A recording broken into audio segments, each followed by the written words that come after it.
everybody. Happy Teddy Bear Week. I'm here with my teddy and a story about a teddy bear. The story is called Corduroy. You may have heard it before, and I think it's also been turned into a cartoon, so you may have seen it. But I'm going to read it here, and I'm actually reading it as a part of a large collection of classic children's stories, and Corduroy happens to be one of them. Corduroy is written by Don Freeman.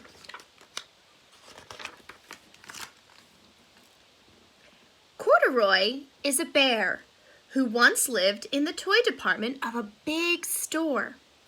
Day after day, he waited with all the other animals and dolls for somebody to come along and take him home.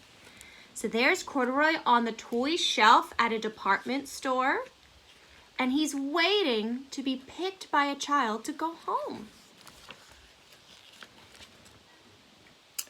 The store was always filled with shoppers buying all sorts of things, but no one ever seemed to want a small bear in green overalls. Look at the busy store, but nobody wanted Corduroy. Then one morning, a little girl stopped and looked straight into Corduroy's bright eyes. "Oh, Mommy," she said, "look, there's the very bear I've always wanted." "Not today, dear," said her mother.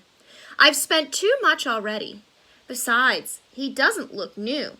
He's lost the button to one of his shoulder straps." "Look, he's lost his button." Mommy's saying, "No, not today." Corduroy watched them sadly as they walked away. "I didn't know I'd lost a button," he said to himself. "Tonight I'll go and see if I can find it." Look, Corduroy's feeling so sad that the little girl and her mommy are leaving without taking him home. He didn't know that a button was missing either. He's going to go and find one.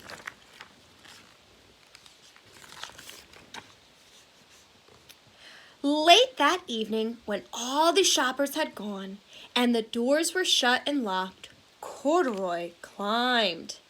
He climbed carefully down from his shelf and began searching everywhere on the floor for his lost button. Wow, after everyone left the store, Corduroy climbed down from the shelf and he's looking for his button. "Where is it, Corduroy?"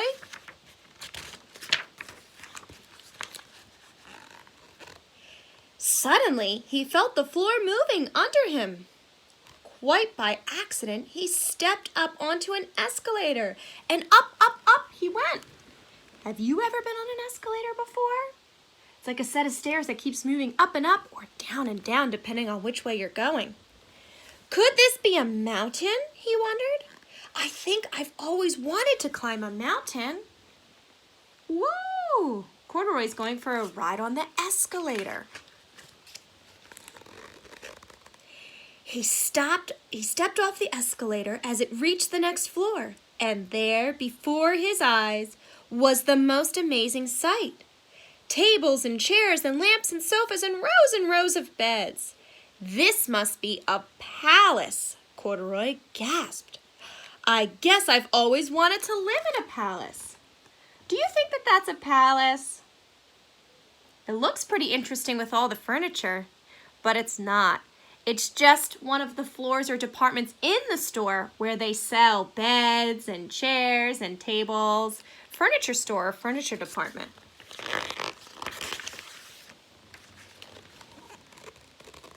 He wandered around admiring the furniture. "This must be a bed," he said. "I've always wanted to sleep in a bed." And he crawled onto a large, thick mattress. There he goes, up on the mattress.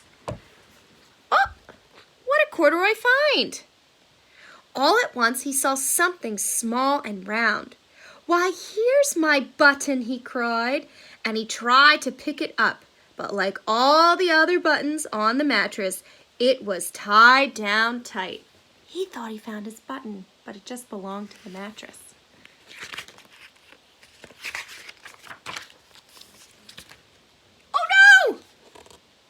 He yanked and pulled with both paws until, pop!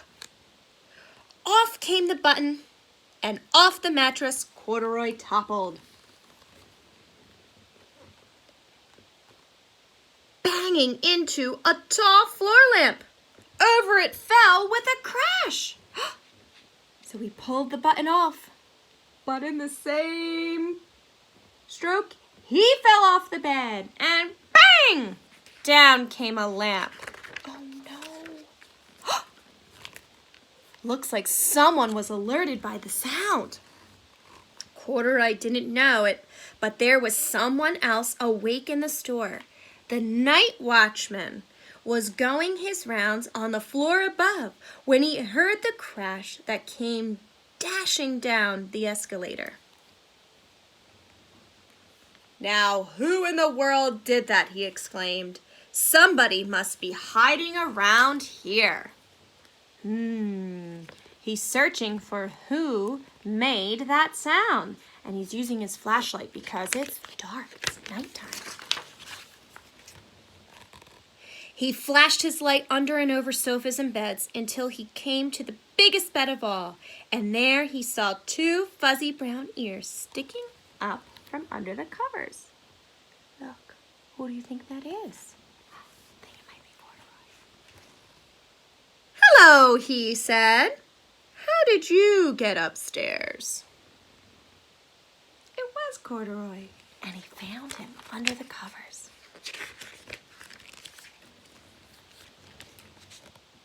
The watchman tucked Corduroy under his arm and carried him down the escalator and set him back on the shelf in the toy department with the other animals and dolls.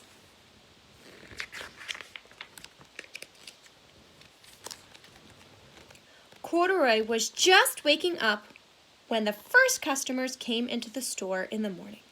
And there, looking at him with a wide, warm smile, was the same little girl he'd seen only the day before.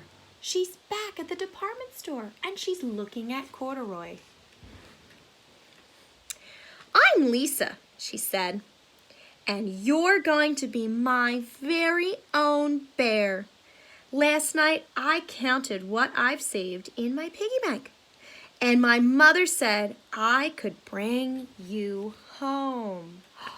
Why did Lisa come to the store?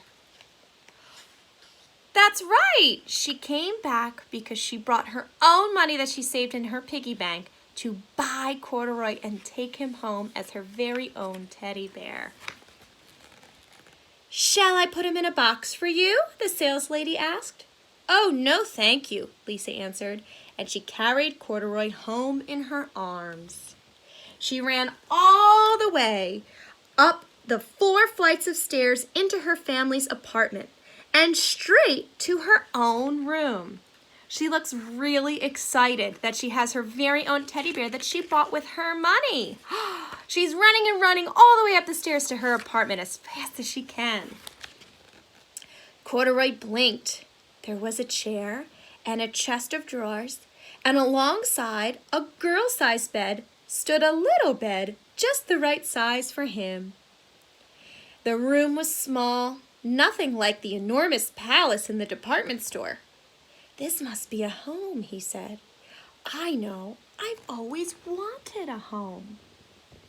So there he is in Lisa's room, checking out all the furniture that she has.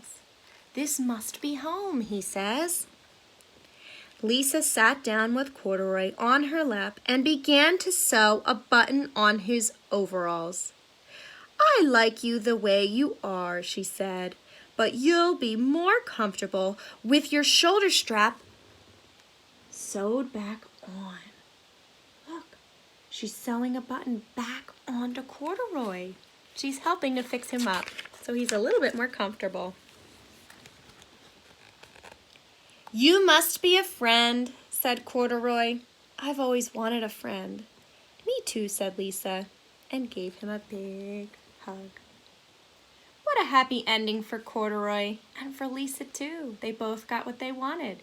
They got to be with each other in a home, and now they are friends. Give your teddy or your stuffy a little snuggie tonight, because he or she is your friend too. Right, Teddy? Have fun with the rest of Teddy Bear Week. I'll see you guys again soon. Bye-bye.